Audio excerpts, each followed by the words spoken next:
Assalamualaikum warahmatullahi wabarakatuh. Saya Levia Agustina, NDH 9, peserta Latsar CPNS Angkatan 10 tahun 2022 Kabupaten Majalengka. Sekarang saya akan menganalisis isu dan gagasan kreatif menuju Smart Governance.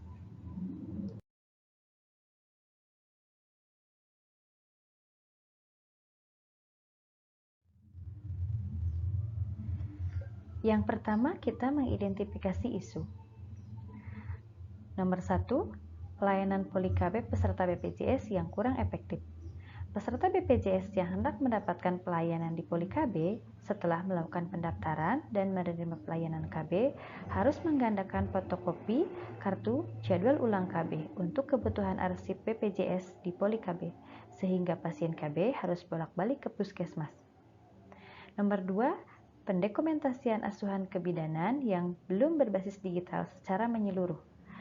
Pendokumentasian asuhan kebidanan atau SOAP masih secara manual menggunakan penulisan tangan di kertas atau buku laporan. Yang ketiga, terkendalanya pasien dalam mendapatkan pelayanan laboratorium. Ruang laboratorium di Puskesmas Malausma berada di belakang dan kurangnya nama penunjuk arah laboratorium sehingga pasien sering bingung dan bertanya.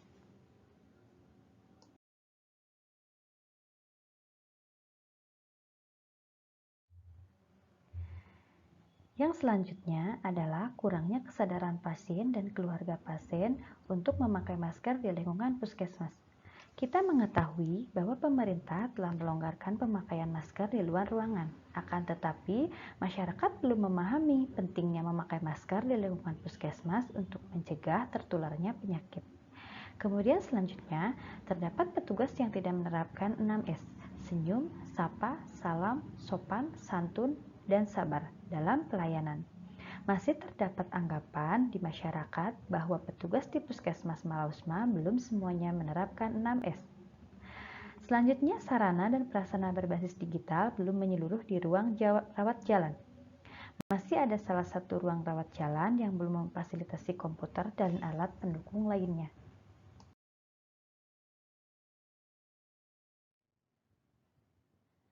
Kemudian kita menggunakan analisa tapisan berdasarkan teknik APKL. APKL itu sendiri menentukan isu aktual yang sedang hangat dibicarakan, diperbincangkan, dan segera terjadi. Kemudian problematik, menarik dan mendesak. Selanjutnya layak, menyangkut hajat hidup orang banyak. Yang terakhir L, layak, pantas, realistis, dan sesuai kewenangan. Bobot penetapan kriteria kualitas isu APKL dan USG yaitu 1 sampai 5.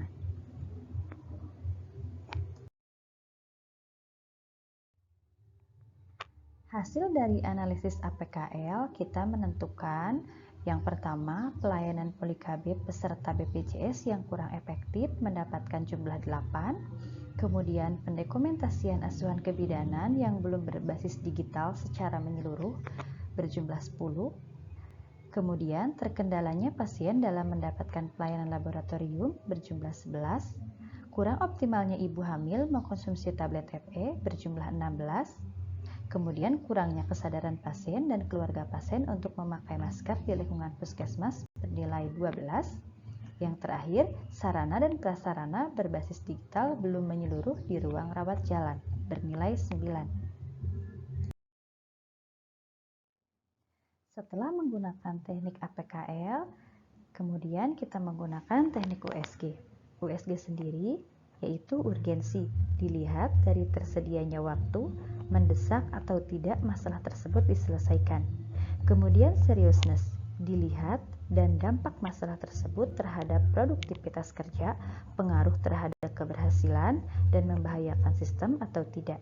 Kemudian growth, seberapa kemungkinannya isu tersebut menjadi berkembang, dikaitkan kemungkinan masalah penyebab isu akan makin memburuk kalau dibiarkan.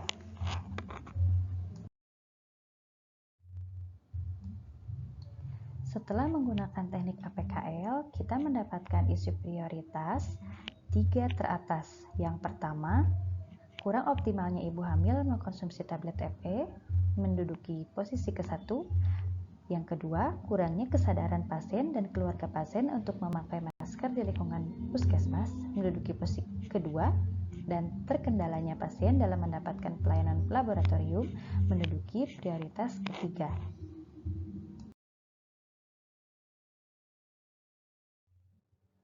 Kemudian setelah dilakukan penapisan menggunakan dua metode yaitu APKL dan USG, kita mendapatkan core issue prioritas yaitu kurangnya optimal kesadaran ibu hamil mengkonsumsi tablet FE.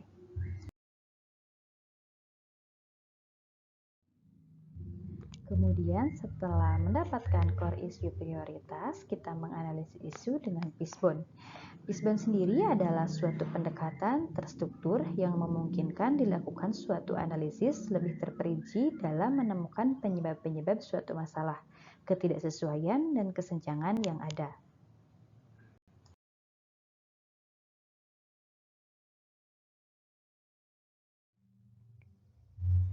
Analisis Fishbone ini yaitu seperti sirip ikan.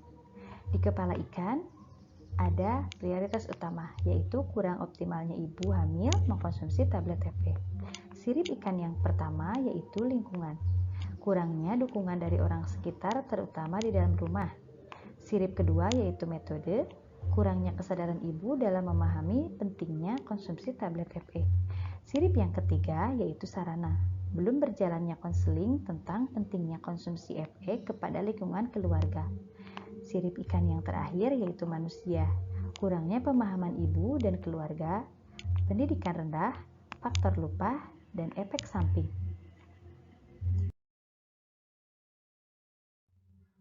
Adapun dampak yang ditimbulkan jika tidak diatasi, yaitu kekurangan zat besi pada ibu hamil, kemudian anemia berat seperti anemia zat besi selama kehamilan dapat meningkatkan risiko, mulai dari kelahiran prematur, melahirkan bayi dengan berat badan rendah, perdarahan, dan depresi pasca persalinan. Kondisi ini juga bisa meningkatkan risiko kematian bayi sebelum atau sesudah melahirkan.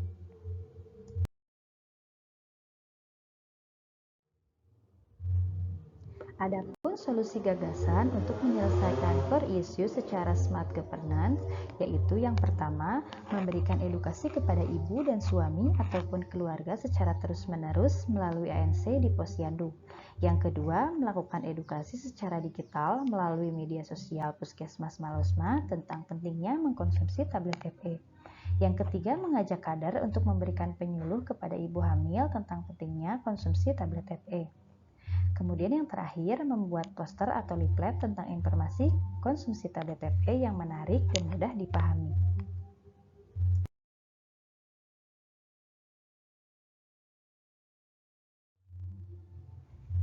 Baiklah, itulah tadi pemaparan dari saya mengenai analisis isu dan gagasan kreatif menuju smart governance. Terima kasih. Assalamualaikum warahmatullahi wabarakatuh.